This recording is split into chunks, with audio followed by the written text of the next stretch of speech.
ತಿಳಿದುಕೊಳ್ಳಬೇಕು. ಇಸ್ರಾಯೇಲರನ್ನು ದೇವರು ಆರಿಸಿಕೊಂಡಿರುವಂತಹ ಕಾರ್ಯ ಏನೆಂದರೆ, ನೀವು ನನ್ನ ಶಬ್ದಕ್ಕೆ ನೀವು ಕಿವಿಗೊಡಬೇಕು. ನನ್ನ ಶಬ್ದಕ್ಕೆ ಕಿವಿಗೊಡಬೇಕು. ಕಿವಿಗೊಡುವುದಕ್ಕೋಸ್ಕರವೇ ನಿನ್ನ ಜನರಲ್ಲಿಯೂ ಅನ್ಯ ಜನರಲ್ಲಿಯೂ ಮಹಿಮೆಯಾದಂತ ಮಹತ್ ಕಾರ್ಯವನ್ನು ಮಾಡಿದರು. ಹಲ್ಲೆಲೂಯಾ. ಭಯಂಕರವಾದಂತ ಮಹತ್ ಕಾರ್ಯವನ್ನು ಮಾಡಿದ್ದು ಯಾವುದಕ್ಕೋಸ್ಕರ?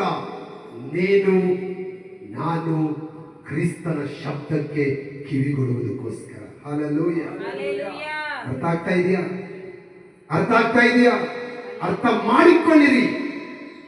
ನಾನು ಇದನ್ನು ವಿವರಣೆ ಮಾಡಿ ಹೇಳೋದಕ್ಕೆ ಹೋದ್ರೆ ಬಹಳ ದೊಡ್ಡವಾದಂತಹ ವಿಷಯಗಳು. ಅದರಿಂದ ನಿಮಗೆ ನಾನು ಕೂಡ ಹಂತ ಹಂತವಾಗಿ ಮಾತಾಡಲಿಕ್ಕೆ ಇಷ್ಟಪಡ್ತಾ ಇದ್ದೇನೆ. ಅದರಿಂದ ಪ್ರಿಯ ದೇವರ ಮಕ್ಕಳೇ, ಎಜ್ರನು ಹೇಳುತ್ತಾ ಇದ್ದಾನೆ, ಆದಿಯಿಂದಲೇ ಪಿತೃಗಳ ಕಾಲದಿಂದಲೇ ನಮ್ಮ ಅಪರಾಧಗಳು ಆಕಾಶದಷ್ಟು ಏನಾಗ್ಬಿಡ್ತು, ಆಕಾಶವನ್ನು ಮುಟ್ಟುವಷ್ಟು ದೊಡ್ಡದಾಯಿತು. ಏನು ಸುಮ್ಮನೆ ಹೇಳ್ತಾ ಇದ್ದಾನೆ ಇವನು?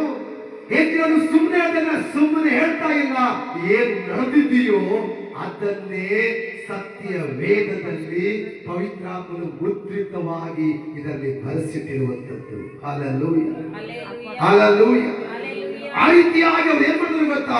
ಆತನ ಶಬ್ದವನ್ನು ಅವರು ಮೀರ್ತಾ ಇದ್ದಾರೆ. ಆತನ ಶಬ್ದವನ್ನು ಮೀರುವಾಗ ದೇವರು ಹಾಗೆ ಬಿಟ್ಟುಬಿಡ್ತಾನ? ನೋ. ಆತನು ಬಿಡುವುದಿಲ್ಲ. ಇನ್ನೊಂದು ವಾಕ್ಯವನ್ನು ತೆಗೆದುಕೊಳ್ಳೋಣ. 2ನೇ ಪೂರ್ವಕಾಲ ವೃತ್ತಾಂತ 36ನೇ ಅಧ್ಯಾಯ 11ನೇ ವಚನದಿಂದ. 2ನೇ ಪೂರ್ವಕಾಲ ವೃತ್ತಾಂತ 36ನೇ ಅಧ್ಯಾಯ